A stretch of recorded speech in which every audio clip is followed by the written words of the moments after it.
Mission hospital Manali, lady Willingdon hospital Manali आपको स्वागत करते हैं स्वास्थ्य सहायक की चैनल के लिए। हम बहुत खुश है कि हम आपको थोड़ा संक्षेप में कुछ स्वास्थ्य के संबंधित जो रहस्य है हम बता दें ताकि आपको ये उपयोग कर सकते हैं आपके रोजगार की जिंदगी में, आपका स्वास्थ्य अच्छे रखने के लिए। अंदाजा 90 साल से मिशन हॉस्पिटल मनाली कुल्लू घाटी के लोग की सेवा में उपस्थित थे।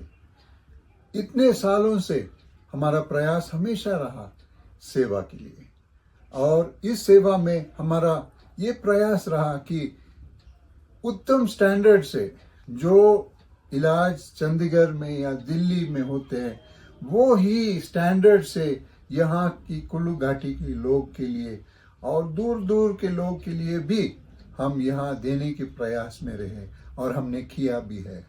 साथ साथ कभी भी ये जो इलाज है हम ज़्यादा पैसे से नहीं करते हैं, परंतु हमेशा चाहे पैसा हो या ना हो, हम कोई भी व्यक्ति को यहाँ से हमने कभी भी इनकार नहीं किया।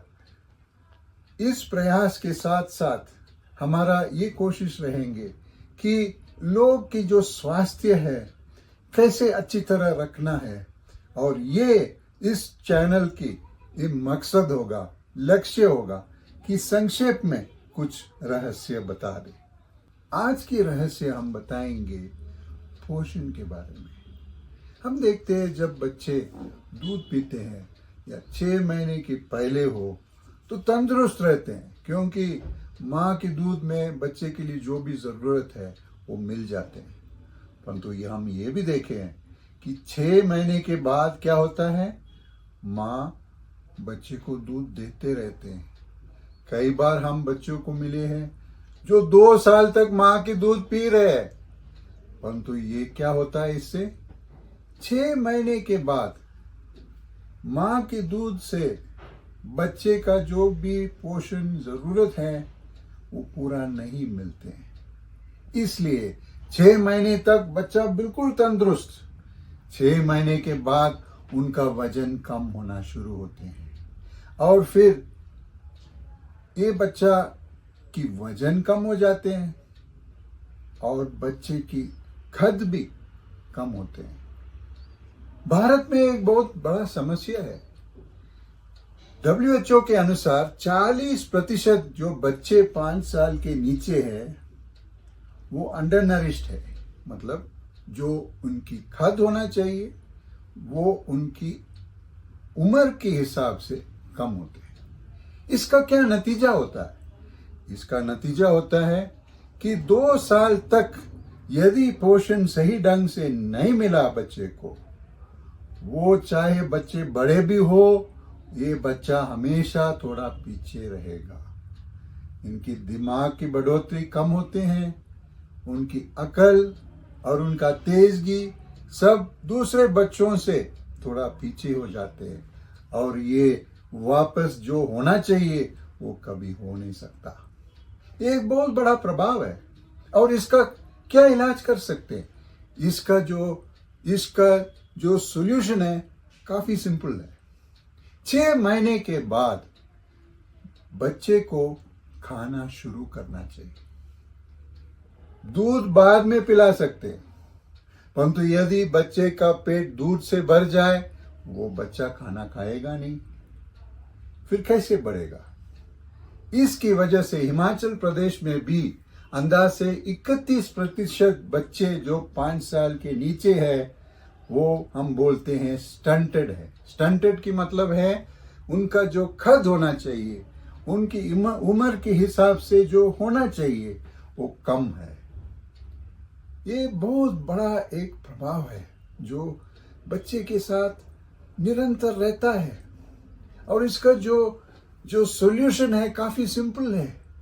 आज हम बताएंगे आपको कि बच्चे को 6 महीने की उम्र में आपने क्या खिलाना, कैसे शुरू करना, ताकि आपका बच्चे का जो पोषण है और आपके बच्चे की जो स्वास्थ्य है वो बहुत बढ़िया रहे।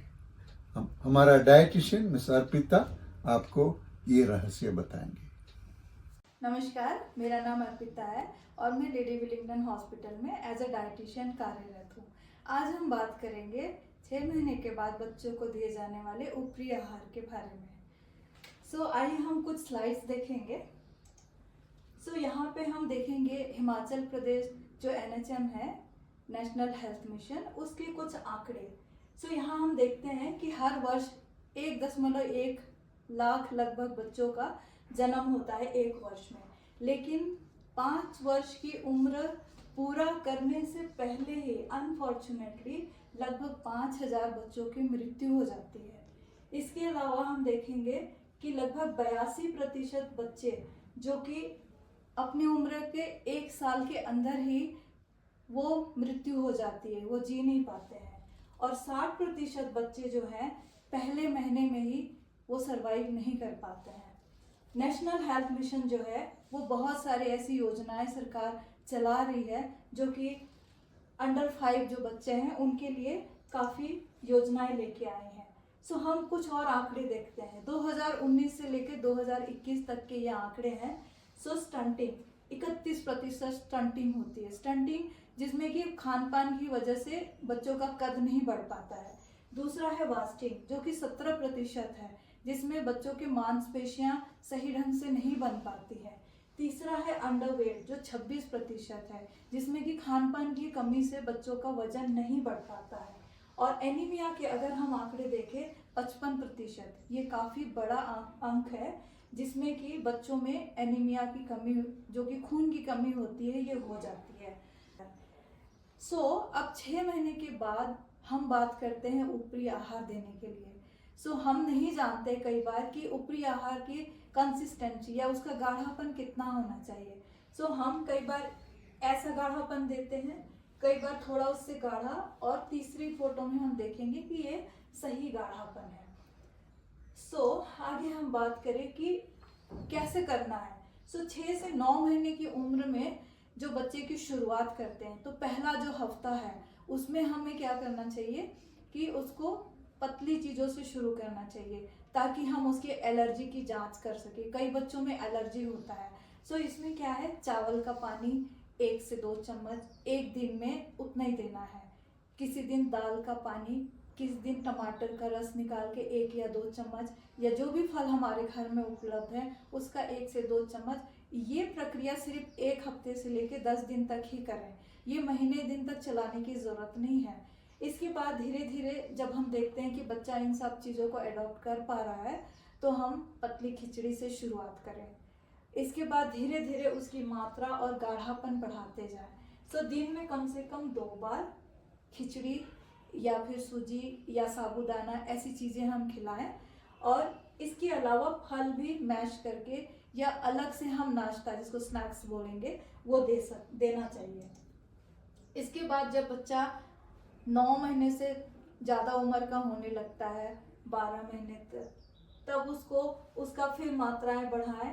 3 बार खाना, आधा कटोरी, और उसके अलावा एक्स्ट्रा जो स्नैक्स हम फ्रूट्स और जो भी घर में चीज़ें बनी है उसमें से हम उसको दें। लेकिन इस बात का ध्यान रखें कि बच्चे के अभी भी पूरे दांत नहीं आए हैं, इसलिए खाना नरम होना चाहिए ताकि वो बच्चा उसको आसानी से खा सके। और बीच बीच में स्नैक्स के रूप में कुछ ऐसी चीज़ें देनी चाहिए जैसे गाजर, सेब, ताकि वो बच्चे की टीथिंग हो सके, उनके मसूड़ों की मालिश हो सके, ताकि उसके दांत भी आने में दिक्कत ना आए। इसके बाद हम और देखेंगे कि और भी जब बच्चा बड़ा होने लगा 12 महीने से लेकर 24 महीने तक, ये 6 महीने से लेकर के जो 24 महीने का पीरियड है, इसमें हम हर तरीके से बच्चे में टेस्ट डेवलप करते हैं और उसके हेल्थ का भी ध्यान रखते हुए अलग अलग चीज़ों को हम उसको ऐड करते जाएं। अगेन यहाँ पे 3 खाना जिसकी मात्रा थोड़ी और बढ़ जाएगी, और 2 स्नैक्स और एक्स्ट्रा। यहाँ पे हम एक फ़ोटो देखते हैं कि यहाँ पिता भी बैठे हुए हैं। कई बार होता है कि माँ के पास बहुत सारे काम होते हैं, तो घर के जो बाकी लोग भी हैं वो भी सहयोग करें माँ के जो बच्चे को देखभाल करती है उसमें। उसमें बच्चा भी हैप्पी रहता है और माँ को भी काफ़ी सहूलियत रहती है। इसके अलावा हम देखेंगे कि यहाँ पे हम प्रॉपर एक अमाउंट देखते हैं। 6 महीने की उम्र में जैसे कि ये चम्मच से हम स्टार्ट करते हैं, 2 चम्मच, एक एक्स्ट्रा चम्मच, फिर थोड़ा सा बढ़ाते हैं। 7वें 8वें महीने में हम आधी कटोरी 2 बार देते हैं। 9 से 11 महीने के बच्चे को 3 कटोरी, आधी कटोरी से थोड़ा हम और बढ़ाते हैं, और साथ में एक स्नैक्स। 12 से 24 महीने के बच्चे को 3 कटोरी, जो कि पूरा फुल है, अभी आप देख सकते हैं यहाँ पे, और इसके अलावा 2 स्नैक्स एक्स्ट्रा। अब आगे हम बात करें कि जब हम खाना खिला रहे हैं बच्चे को तो किन बातों का ध्यान रखें। उसमें जगह साफ होनी चाहिए जहां माँ और बच्चे बैठेंगे। हाथ दोनों के ही साफ होने चाहिए, माँ के और बच्चे दोनों के, या जो भी बच्चे को खाना खिलाने वाला है उसको जिस चीज़ में खिलाएंगे, कटोरी में, कप में, प्लेट में और चम्मच, ये चीज़ें भी साफ होनी चाहिए।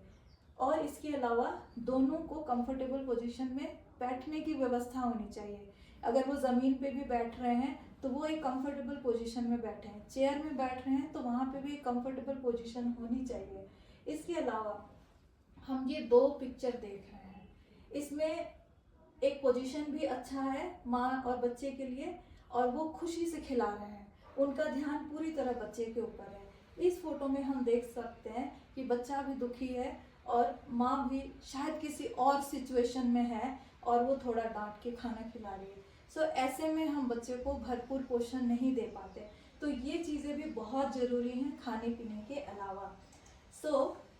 आज के लिए हम इतना ही बात करेंगे, हम अगले वीडियो में और भी जानकारी लेंगे। धन्यवाद। मैं आशा रखता हूं कि ये छोटी सी स्वास्थ्य सहायक चैनल के द्वारा जो रहस्य आपको बताया गया आपको बहुत फ़ायदा किया होगा। मेरा आशा ये भी है कि हर एक बच्चे को दूध पिलाने वाली माँ भी ये वीडियो देखे, ताकि वो अपने बच्चे का स्वास्थ्य को बहुत बढ़िया ढंग से वो उनकी बढ़ोतरी हो जाए। परमेश्वर ने हमको जो भी ज़रूरत है ज़िंदगी के लिए वो दे चुका है। यीशु मसीह ने ऐसे बताया शास्त्र में कि मैं जीवन की रोटी हूँ, जो भी मेरे पास आते हैं वो कभी भी भूखा नहीं रहेगा। ये जो रहस्य है हमको दिया गया है, परंतु हम इसको उपलब्ध करना, हमने स्वीकार करना, दूसरों को बताना है ताकि सबका फायदा हो सके। मिशन हॉस्पिटल मनाली से हर हफ्ते हम आशा रखते हैं कि ऐसे कुछ छोटे संक्षेप में कुछ रहस्य बता दे, ताकि आपका स्वास्थ्य अच्छे रहे और आपका उन्नति हो और सब लोग फल फूल करके जिंदगी खुशी से बिताए। हर हफ्ते हमारा चैनल के लिए इंतज़ार कर दीजिए और ज़रूर उसको सब्सक्राइब करके लाइक भी कर दीजिए। हमेशा आपकी सेवा में हम उपस्थित हैं। मिशन हॉस्पिटल मनाली से धन्यवाद।